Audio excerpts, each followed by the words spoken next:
بسم الله الرحمن الرحيم ربي اشرح لي صدري ويسر لي أمري واحلل عقدة من لساني يفقه قولي. I'm Dr. Hambacha, Associate Professor, University Institute of Radiological Sciences and Medical Technology at the University of Lahore.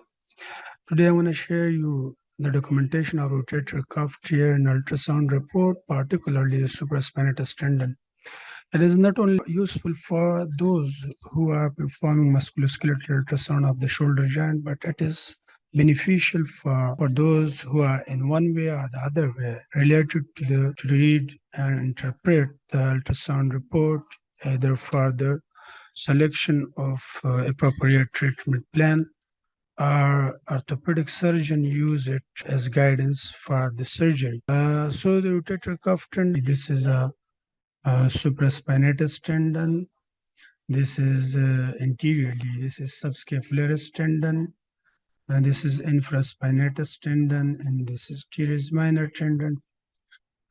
So if you see, this tendon has posterior margin and anterior margin, and if we cut this tendon with this red line, with the help of these perpendicular coordinate lines, reference lines, you can see this tendon has a thickness, it has a width, and it has a length.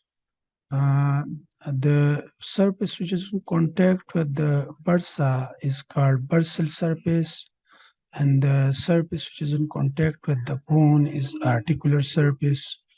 So the documentation of the tear could be done with the help of these surfaces. So here you can see there is a tear which is limited to the articular surface, but posterior aspect. So it could be documented as articular type of partial thickness tear at the posterior aspect of the supraspinatus tendon, measuring this much. If the tear is limited to articular surface but the axial line, so it could be documented as articular type of partial thickness tear, and the central fibers are axial part of the supraspinatus tendon bearing this much. If the tear is limited to the articular surface but anterior aspect, so it could be documented as articular type of partial thickness tear at the anterior aspect of the supraspinatus tendon bearing this much. If the tear is limited to the bursal surface but posterior aspect, then it could be documented as bursal type of partial tear at the posterior aspect of the supraspinatus tendon, measuring this much. If the tear is limited to the bursal surface, but in the central fibers are axial line, so you can document it bursal type of partial thickness tear, and the central fibers are axial part of the supraspinatus tendon, measuring this much.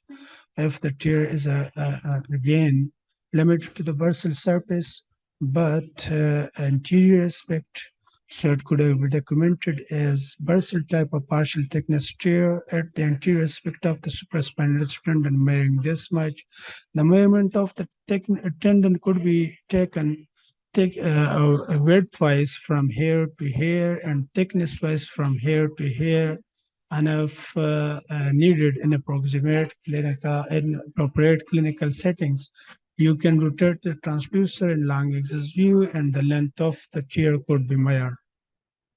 And similarly, if the tear is neither communicated with the bursal surface nor the articular surface, but limited to the posterior aspect, then it could be documented as intrasubstance type of partial tear at the posterior aspect of the supraspinatus tendon, measuring this much. And similarly, if a tear is in the intrasubstance region, but in the axial section, so it could be documented as intrasubstance type of partial tear in the central fibers axial part of the supraspinatus tendon, measuring this much. And this type of tear is also intrasubstance type of tear, but in the anterior aspect, so it could be documented as intrasubstance type of partial thickness tear at the anterior aspect of the supraspinatus tendon, measuring this much. But if the tear involves the entire thickness from bursal surface to the articular surface, then it could be a full thickness tear, and it is limited to the posterior aspect. So It could be documented as a full thickness partial width tear, because the thickness is entirely involved from bursal surface to the articular surface, but the width is not involved from posterior margin to the anterior margin, and there are intact fibers. So you can see this part of the tendon is intact. So this is a full thickness, but not full width. So it is full thickness partial width tear at the posterior aspect of the supraspinatus tendon. Similarly, if a tear is involving the full width, the full thickness from anterior from bursal surface to the articular surface, but limited to the anterior part, so that could be documented as full thickness partial width tear at the anterior aspect of the supraspinatus tendon. And this type of tear could be given in a percentage as well. For example, if the entire width of the tendon is measured, for example, here we can measure the entire width, and this is 10, and the torn part is measured, and for example, this is 3 documented in percentage that 30% of the tendon is full thickness tear. 70% of the tendon is still intact at the posterior aspect. So this is a full thickness partial width tear at the anterior aspect of the supraspinatus tendon. And if the tear is involving the entire thickness, so this will be a full thickness partial width tear, but that is limited to the central or axial part. So this is a full thickness partial width tear in the central fibers or axial part of the supraspinatus tendon.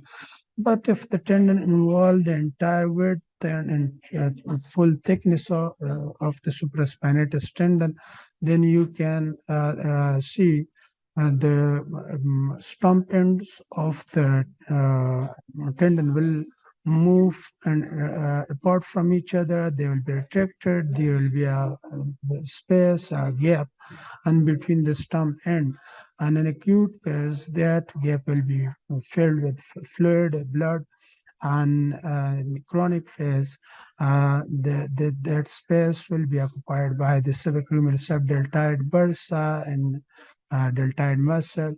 And short, we can say that the supraspinatus tendon is broadly divided into two groups: complete tear, in which the stump ends move apart from each other, and partial tear. In partial tear, two types: full thickness partial width.